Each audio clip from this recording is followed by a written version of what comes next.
जन्माष्टमी का व्रत भी करना चाहिए। तो आचार्य चरण जन्माष्टमी व्रत करना चाहिए। और क्या कह रहे हैं देखिए, ध्यान से सुने।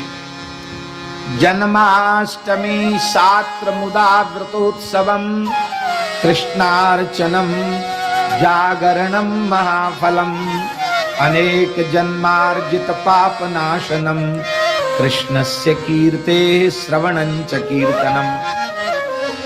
उस जन्माष्टमी की पवित्र तिथि पर प्रत्येक रामानंदीय वैष्णव को कृष्ण भगवान का अर्चन करना चाहिए। कृष्णार्चनम, जैसे रामार्चन है ऐसे ही कृष्णार्चन की भी पद्धति है, लेकिन इस समय कृष्णार्चन की पद्धति प्रायः विलुप्त हो गई, लेकिन अभी संतों की कृपा से अपने यहां रामार्चन की पद्धति अभी भी चल रही है। कृष्णार्चन करे, जागरण करे, उसका बड़ा फल है। अनेक जन्मों के पापों का नाश हो जाएगा श्री कृष्ण की कीर्ति के श्रवण से और श्री कृष्ण के पवित्र नामों के संकीर्तन से अनेक जन्मों के पाप नष्ट हो जाते हैं। और आज भी आचार्य चरण की ऐसी कृपा है कि रामनवमी की तिथि पर जैसा उत्साह दिखाई पड़ता है, उससे कम उत्साह रामानंदी संतों में जन्माष्टमी पर नहीं, वैसा ही उत्साह जन्माष्टमी महोत्सव में भी संतों में दिखाई पड़ता है। ये विद्या जन्माष्टमी भी नहीं करना चाहिए। त्याज्याष्टमी चेदथ वाजि विद्या तथाग्नि विद्धम विधिवम च हेयम चेदष्टमी नो विधिवेन युक्ता महात्मभिर विष्णु परायण स्तयी। यदि सप्तमी के वेद से युक्त अष्टमी हो तो वह उपवास के लिए अत्यंत त्याज्य है। कृत्तिका नक्षत्र से युक्त रोहिणी हो तो वह रोहिणी नक्षत्र भी त्याज्य है। और सप्तमी वेद से रहित अष्टमी में कृत्तिका के वेद से रहित रोहिणी नक्षत्र हो तब तो कहना ही क्या है, वह प्रशस्त है और उसी तिथि में व्रत करना चाहिए।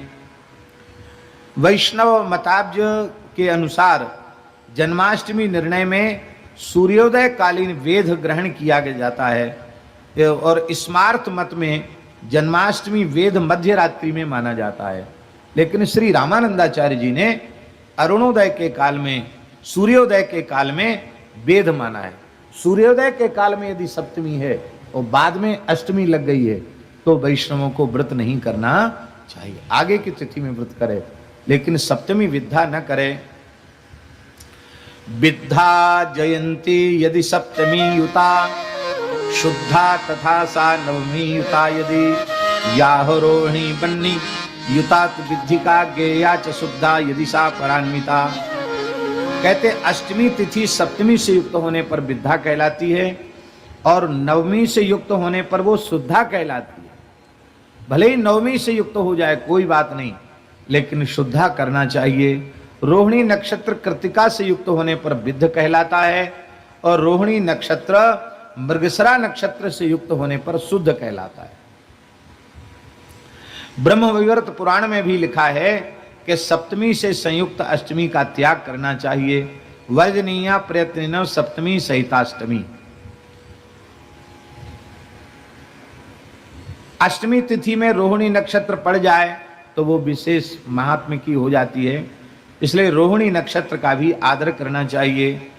कृष्णाष्टम्याम भवेद यत्र कलयिका रोहिणी, यदि एक कला भी रोहिणी है तो जयंती नाम सा प्रोक्ता उपवेश्या प्रयत्नता। कितने व्रत हो गए? सभी एकादशियां, रामनवमी, जानकी नवमी, जन्माष्टमी और अब बता रहे हैं वामन द्वादशी तिथि का व्रत करना चाहिए। भाद्र शुक्ल द्वादशी। भाद्रे शीते निशीथे रोहिण्या मष्टमी तिथौ सिंहमर्के गते सौम्ये कृष्णो जातो विधुदये। सिंह राशि का सूर्य होने पर भाद्रपद मास के कृष्ण पक्ष की अष्टमी तिथि को रोहिणी नक्षत्र में अर्धरात्रि के समय चंद्रोदय होने पर शांत वातावरण में भगवान श्री कृष्ण कंस कारागृह में वसुदेव के यहाँ देवकी के गर्भ से प्रकट हुए, उस तिथि को भी प्रत्येक वैष्णव को श्री कृष्ण जन्माष्टमी का व्रत करना चाहिए। बहुत विनम्रता पूर्वक हम प्रार्थना कर रहे हैं, इसको अन्यथा न लिया जाए।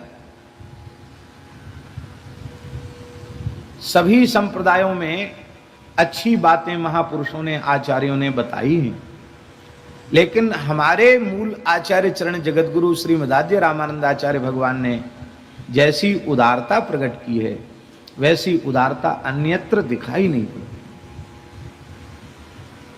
सीधे सीधे शब्दों में कहें तो अन्य लोगों ने रामनवमी व्रत पर ज्यादा जोर नहीं दिया, जन्माष्टमी व्रत कर लो, रामनवमी की जरूरत नहीं, ये निषेध न किया, पर विधान भी नहीं किया। पर यहां जैसा उत्साह पूर्वक रामनवमी का व्रत करना चाहिए, उसी उत्साह से कृष्ण जन्माष्टमी का व्रत करना चाहिए।